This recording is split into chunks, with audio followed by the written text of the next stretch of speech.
Hello friends, my name is Mohammad Imran. I'm a second year MBBS student. So we are going to study about development of tongue today. This is a very important topic in embryology, especially for first year MBBS students. Starting with the development of tongue. Tongue develops in relation to the pharyngeal arches in the floor of developing mouth. Before watching this video, I would recommend you to watch my previous video on pharyngeal arches by clicking on this I button for better understanding of development of tongue. Moving on, this picture is a floor of primitive pharynx. As we know that in pharyngeal arches there are total 5 arches. First one, second arch, third arch, fourth arch, fifth one would disappear soon after formation, and sixth arch. So total of 5 arches: first, second, third, fourth and sixth. Pharyngeal arches are basically mesodermal thickenings in the lateral wall of foregut. Now we would see what all changes we are going to see in pharyngeal arches that would lead to the development of tongue. Now let's focus on the first pharyngeal arch. What all changes we are going to observe in first pharyngeal arch? The medial most part of mandibular or first pharyngeal arch proliferate to form two lingual swellings, tuberculum impar and foramen cecum. The changes we are going to see in first pharyngeal arches are two lingual swellings, one tuberculum impar and foramen cecum. The tuberculum impar would later form thyroglossal duct, and this thyroglossal duct would lead to the formation of thyroid gland in future. Moving on, what changes we are going to see in second, third and fourth arch. The swelling in second, third and fourth pharyngeal arch would lead to the formation of hypobranchial eminence. Now this hypobranchial eminence is subdivided into cranial and caudal. Cranial part of hypobranchial eminence and caudal part of hypobranchial eminence. Cranial part of hypobranchial eminence is formed by second and third pharyngeal arch, and caudal part of hypobranchial eminence is formed by fourth pharyngeal arch. Now it's clear that the first pharyngeal arch would lead to the formation of two lingual swelling, tuberculum impar and foramen cecum, and the second, third and fourth pharyngeal arch would lead to the formation of hypobranchial eminence. As we can clearly see in this image that there are two lingual swelling, tuberculum impar and foramen cecum, and hypobranchial eminence is subdivided into cranial part and caudal part.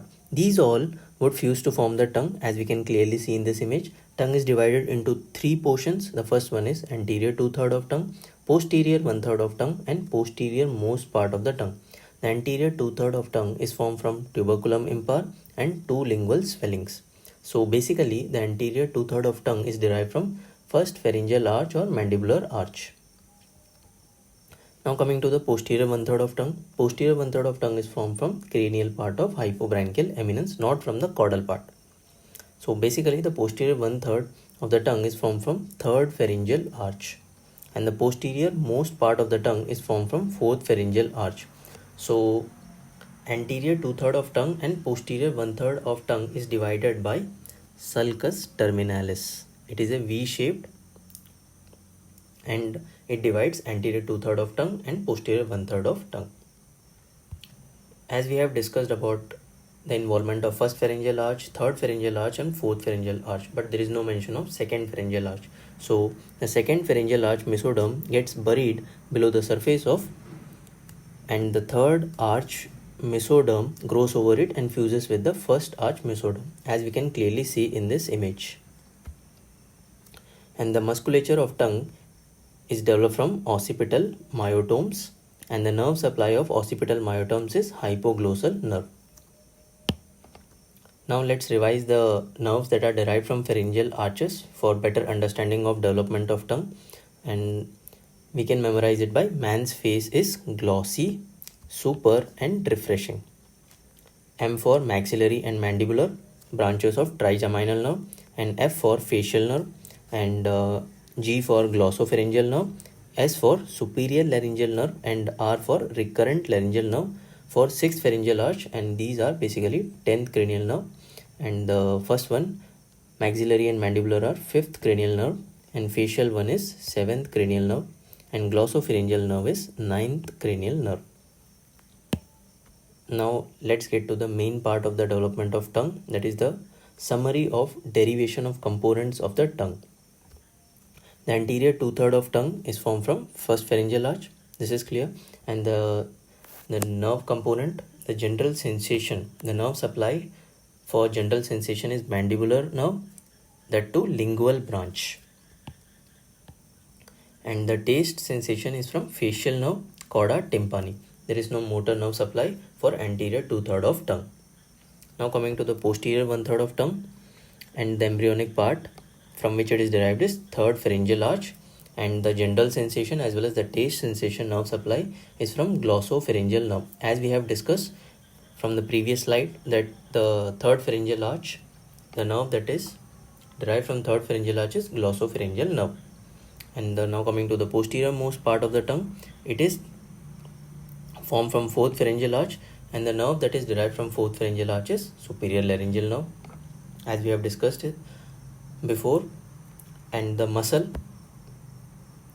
the part of tongue muscle portion is formed from occipital myotomes, and the nerve that is supplied to the muscle portion of the tongue is hypoglossal nerve, motor nerve supply, that is hypoglossal nerve, and papillae and taste buds.